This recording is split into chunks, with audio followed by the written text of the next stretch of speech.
We had a very unusual set of circumstances. I'm going to keep saying it because I have seen the facts over and over again. We had a violent element in these protests. We had a totally different element with the property damage in Manhattan, the Bronx, and then we had tens of thousands of peaceful protesters. It created a very complex situation. We've learned a lot from this.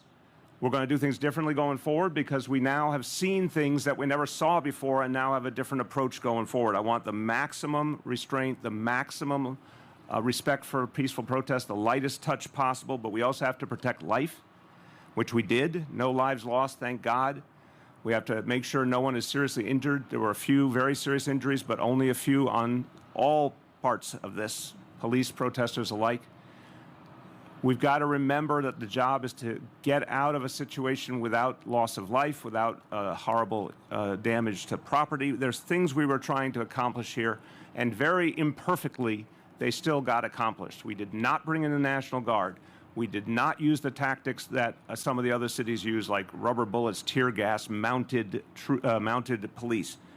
But I want us to do a lot better going forward, and we will.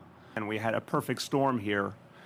I think you cannot leave out of this equation what happened on Sunday and Monday night. That was just criminality. It was people destroying stores and stealing from small store owners in the Bronx, immigrant store owners. People put their whole life into building up those stores. That was a lot of people who were arrested, obviously, and in Midtown as well. But look, obviously the goal is to not hold people any longer than absolutely necessary. There's a very unusual situation. I know there was monitoring to make sure the conditions were safe and sanitary.